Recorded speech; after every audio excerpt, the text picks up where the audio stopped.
Hey everyone. Today I'm going to be talking about important sampled fast noise, which is a follow-up to our paper about fast noise, spelled out as filter-adapted spatiotemporal sampling. And in this paper, we add important sampling to it. This paper is by myself, Alan Wolf, also with William Donnelly and Henrik Halen. So the motivation for this paper is that in 2021, when I was working on spatiotemporal blue noise, I needed to motivate the need for spatiotemporal blue noise. And so one way I did that was by blurring an image using a heart-shaped blur and showing that it looked better and had less error than white noise and also blue noise animated through different means. And so in a sense, this was sort of a depth of field, but it didn't use depth, so it was just a blur with a funny shaped kernel. And then in 2024, Simon Blom and John Valdez, they were working on a stochastic rasterizer, and they had the idea of trying to use the fast noise we were working on at the time, to make a real depth of field technique. And so they made the image on the bottom, which looked really great. And so we wanted to explore this more deeply, not just for depth of field, but more generally in including importance sampling and noise textures. And so before that point, we could do some basic importance sampling in fast noise, such as like cosine weighted hemispherical sampling, but it couldn't do like generalized importance sampling. And so that's what we wanted to explore. So before we get into what we actually did in the paper, let's check out some review, and we'll start with what noise textures are all about. And so noise textures, all they are is pre-calculated per pixel random values. And these values, they can be scalars, they can be points, or they can be vectors. And these textures can have specific properties over space or over time. And one common choice is to have noise that gives better perceptual error spatially and faster convergence temporally.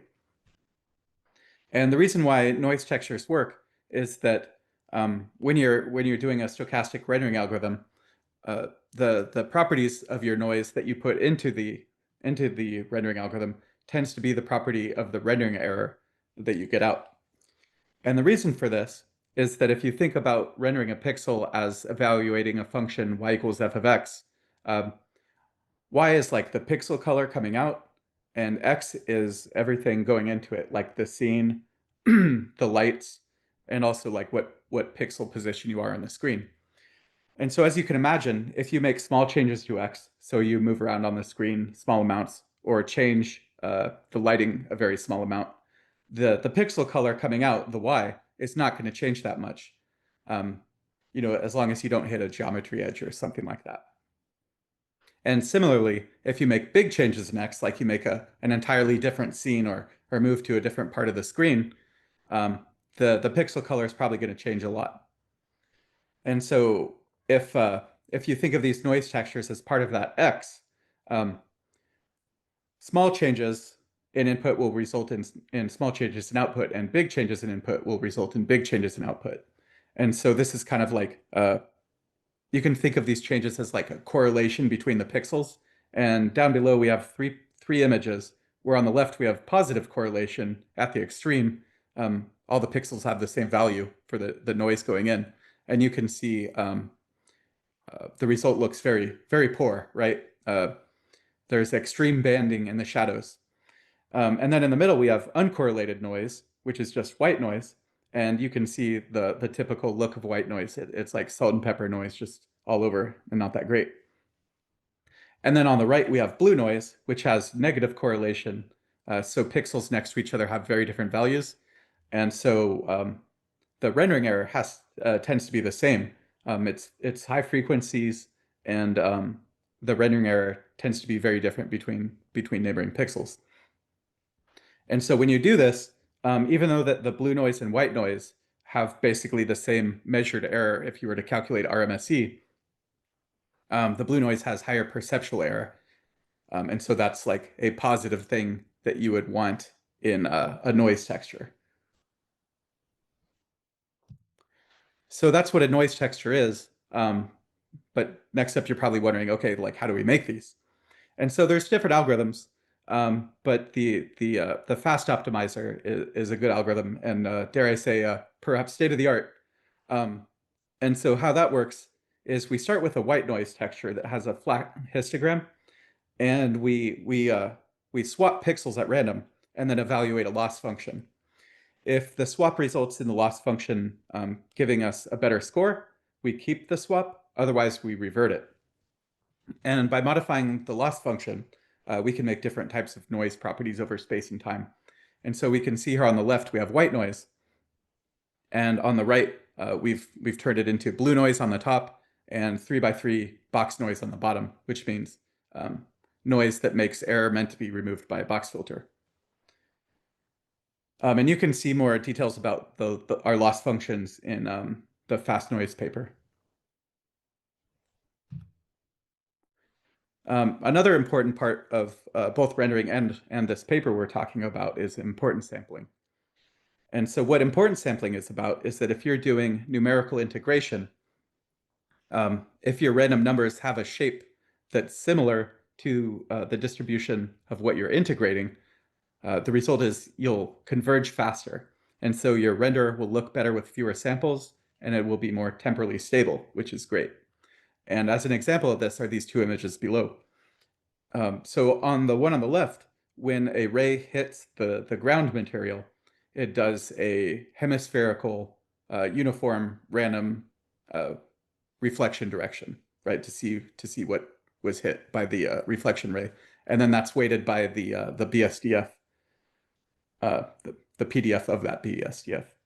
And then on the right, instead of that, the rays are actually importance sampled by that BSDF. So places where the directions where the BSDF is going to reflect more light, the rays happen to be in those directions more often, and their contribution is reduced to make up for the fact that they are shot at more often. But when you do this, you can see the reflection just looks a lot better. So both of these images have the same number of samples, and I think you would agree the importance sampled one just looks a lot better. And you can actually measure that too. If you measure the RMSE, like it would just be lower. So that's how importance sampling works. But to be able to do importance sampling, you need to be able to generate points from a distribution. And there's a couple different ways to do that. But we'll start off simple, and we'll talk about what if we wanted just uniform points in a square.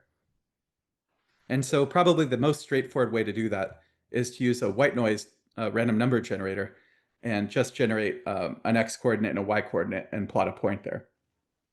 And so we have that on the left, but as you can see, there's points that clump together, and then there's big spaces between points, like voids that are missing points. And this is a problem because if two points are like right on top of each other, sampling them both doesn't give you double the information, right? So it's kind of like a wasted sample. And similarly, when you have big gaps between samples, that's missing information. Like if you were trying to figure out the average color of a square image, the gaps are where you're not getting any color information when you're calculating your average, which is not great. So one way to deal with this is to do stratified sampling, which is the next over to the right. And stratified sampling works by dividing the square into a grid, in this case 16 by 16, to make 256 cells. And within each cell, a single white noise point is generated. And so as you can see, that helps the points not clump together so much or leave as many big gaps between points, but it still does have some clumps and voids, which isn't great. And so you can take this a little bit further and go with blue noise, where the points actually repel each other a bit. And when you do that, they tend to fill the space pretty well and retain their randomized properties. But if you're looking at this, you might think to yourself, like, what if I just make a regular grid of points? And so that's the next one to the right. It's just a 16 by 16 grid of points. And it does fill the space well, but it has two problems. The first problem is that because every point is so evenly spaced, when you use this for rendering, you're going to get aliasing errors. You're going to get like structured patterns in your rendering error that's really going to throw off the look and look not natural. And the second problem is the points are evenly spread out when you look only horizontally or vertically.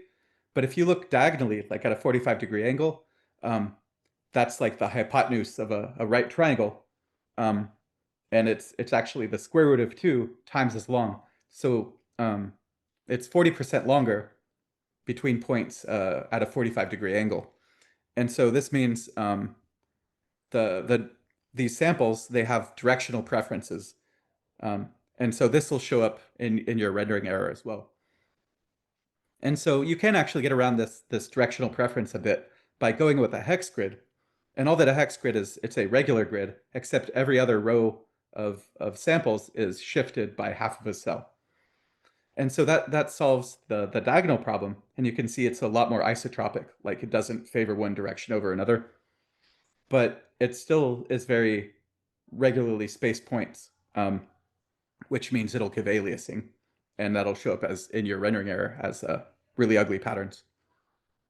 So looking at these 5 options, you can kind of see the middle, where blue noise is kind of like a nice happy ground, right?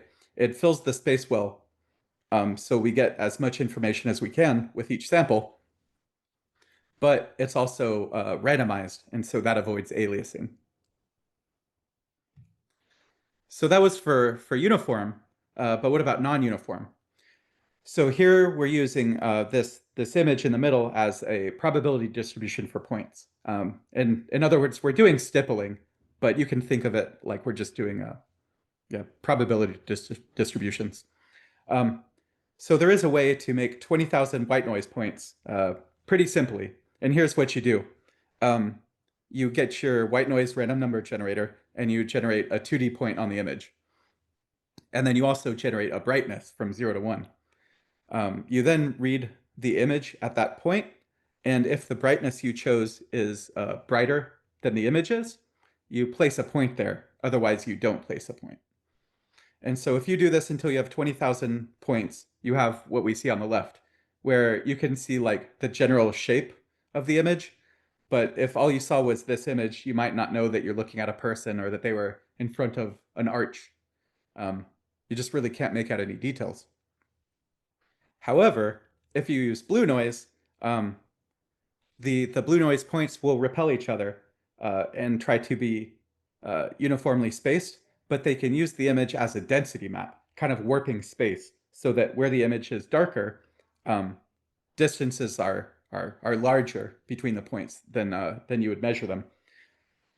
And so this results in what you see on the right, which is super readable, right? Like you can look at that and you can see instantly like what the image is and maybe even recognize where it is in the world.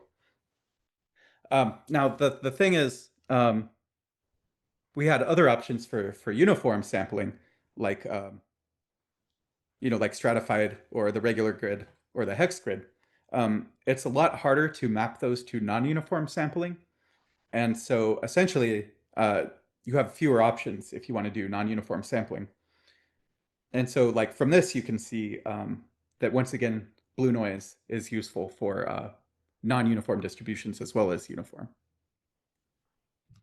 Okay, so that was all the precursor stuff, and we are ready to get to our recipe to make important sampled fast noise textures. Okay, so how we do that is first we get an image of the probability density function, right? Or just like the representative image that we want to import and sample. Step 2 is we generate blue noise point sets from that. Then we take those blue noise point sets and we put them into a texture and we shuffle that texture. And then we hand it off to fast and we let it optimize for whatever the loss function is that we want over space and over time. And like here, it's just blue noise over space. And yeah, that's all there is to it. We do this once per Z slice, and then just put it through the fast optimizer and we get our noise textures out. And as you might expect, they work great. And so I'll show a couple use cases here. First up, this is doing a thin lens simulation and path tracing using our noise. And so this does depth of field and bokeh. So on the left, we have 8 samples of white noise. And what it does is it generates, for each sample, it generates a point on a square. And that's kind of like the lens. And then we read the image to get a PDF value. And then we continue the ray through the scene. And so it looks very noisy, and it has that salt and pepper look to it like white noise has. And yeah, not great. We would like better than this.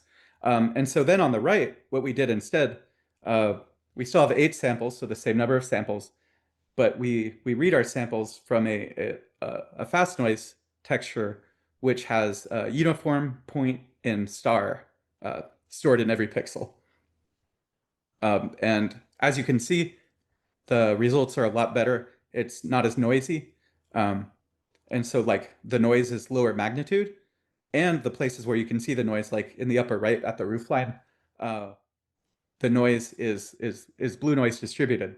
And so essentially what we got was we got importance sampling and blue noise rendering error without compromising either, which is great. So that was like path tracing and offline rendering, but of course it's also useful, these noise textures in real-time rendering. And so to show that, here it is in a technique called GatherDoff, which is a real-time rendering depth of field technique that's a post-process effect. And so on the left, we have GatherDoff using the high quality settings, which it does 64 samples in a gather pass, and then 16 samples in a flood fill pass. And the samples done in the gather pass is every pixel does the same sampling pattern, and then that leaves gaps, and those gaps are filled in with the flood fill pass. And so if we remove the flood fill pass and we drop the number of samples in the gather pass to 16, we get what we see in the middle, which no surprise, it doesn't work anymore, right? Like the technique's fallen apart because it's just very low number of samples and no flood fill.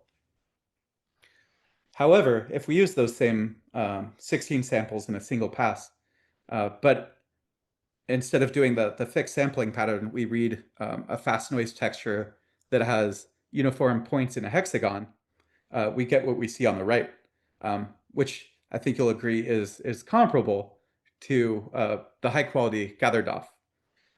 It's not as big, like the bokeh images, the artifacts, I guess. They're not as large because there's no flood fill pass because it doesn't need it. But yeah, like the quality is comparable, doing only 1 pass instead of 2 and 16 samples instead of 64. So that was the quality, but you're probably also wondering about performance. And so for path tracing, we compared 3 things here. So there's fast noise, where we use not important sampled fast noise, so it just gives us a point in a square. And then we read the lens PDF and adjust the raised PDF as appropriate. So that's the first column. And then the second column is ICDF, where we use white noise to generate a point in a square. And then we use that 2D point to do a lookup into a marginal ICDF table, an inverse CDF table. And that gives us our important sampled position on the lens. And that requires 2 binary searches, so it's not cheap computationally. And then lastly, we have our important sampled fast noise in the third column. And all that's involved in that is we just read a important sampled fast noise texture to get our 2D point that's already important sampled. So we don't need to do anything else. And so yeah, doing this using the important sampled fast noise texture was about a 30% perf savings over both the other techniques, the fast noise and also the ICDF. And then in the real-time case, we compared 3 things again. There's the high quality GatherDoff settings, and then the low quality, where we only did 1 pass instead of 2 and 16 taps instead of 64. And then the last column is important sampled fast, where it's the same as low quality, but we read from an important sampled fast texture to get our samples. And what's nice is, yeah, the important sampled fast noise saved about 20% over the high quality gathered off, which is great. Because as you can see, the gathered off was already pretty darn fast. So in the paper, we talked about depth of field in bokeh, but anytime you need a per pixel random number and you know the distribution that you're going to be sampling from, you can make yourself um, a texture set that will give you better results. And so to show another example of that, I wanted to show spherical area light sampling. And this is 16 samples per pixel, and this is just using white noise. And so for each sample, what it's doing is generating a white noise point in a square, then it's warping it from square to disk, and it's using that disk to sample the solid angle of the spherical light. And so when you do that, you get this result where the shadow and the not shadow are perfectly noiseless, but the penumbra has a lot of noise in it. And if we change it from using white noise point in a square to using fast noise point in a square, and then we do our warping, we get a better result. And I'll have a comparison slide in a moment. And also, I'll link to the slide so you can check these out for yourself. And then lastly, we can do even better with important sampled fast noise, where what we do is we have a fast noise texture that stores a uniform point in a disk. And so we read that, and then we no longer have step 2 to warp it into a disk because it's already in a disk. We just use the value directly to sample the light. And so because of that lack of warping, the properties of our noise texture survive better into the rendering error, and it makes it lower magnitude and higher perceptual quality. And so here you can see a side-by-side comparison, white noise on the left, fast in the middle, and important sampled fast on the right. One place that makes this really stick out is the penumbra line going across the top. You should be able to really see that white noise is just super noisy, fast noise tames that noise a bit, and that the important sampled fast noise really tames that. And that's really nice because these are all the same number of samples. So if you can just do better, it's nice to be able to just do better. But that was unfiltered, and often in games we have temporal anti-aliasing or some other type of temporal filtering, which usually boils down to a flavor of exponential moving average. And so here we have that shown, and white noise is on the left, and you can see there's lumps in the penumbra still. And when it's in motion, you can kind of see oatmeal boiling kind of. And then to the right of that is fast noise, where those lumps are smaller, right, and harder to tell or harder to notice, but they still exist. And then on the very right, we have important sampled fast noise, where the lumps are basically gone.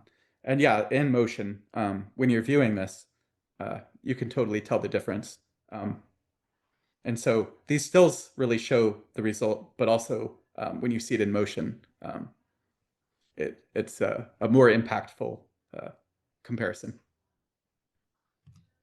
So yeah, that is important sampled fast noise. So fast noise textures can have arbitrary probability distributions. You just initialize your noise texture with whatever you want in it, whatever distribution.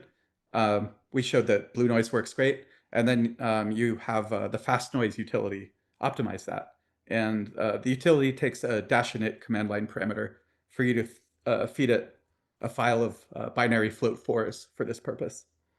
And we show in this presentation why these noise textures are useful in both real-time and offline depth of field and bokeh, as well as in area light sampling. The key takeaway of all of this that I want you to take is that kind of like the best practice before this paper came out was if you were going to importance sample something, you'd probably want to start by getting a good noise texture, and you would read that noise texture and then put it through a warping function to get the distribution you wanted. However, um, that warping function will always add some amount of distortion, which lowers your quality, and it will always take some amount of computation, which lowers your performance. And so by using importance sampled noise textures, you can avoid that. We have a GitHub repo with some demos, like DX12 demos you can just use, and the QR code links to that. But before we go, I wanted to show you the area light demo working in our research framework called Gigi. So if you download Gigi, there is the Gigi browser, and it kind of has like a bunch of techniques in it that you can check out. So there's one called Blue Noise Area Lights, and if it's not on the first page, you can search for it, right? Just type blue, and it'll come up. And when you see it, you can download it, and it'll take a second to download. And then you can click Open in Viewer. And then here it is. This is that demo. You can do left mouse drag to move the camera around, and WASD flies it around. And then over here on the left are all the parameters for this technique. And so like we have an area light for the sun, which is right there. And we can turn that off. It's the directional light. And then we're looking at like just what we were looking at in the presentation a moment ago. You can come here and change like what noise you're looking at. So you can look at white noise. You can change whether it's animating or not. And you can even, turn on a temporal filter and then see what it looks like in motion. So yeah, doing this, you can see the results for yourself and kind of try before you buy. Thanks so much. If you have any questions or comments or anything, feel free to leave a message in the comment section and we will get back to you. Thank you.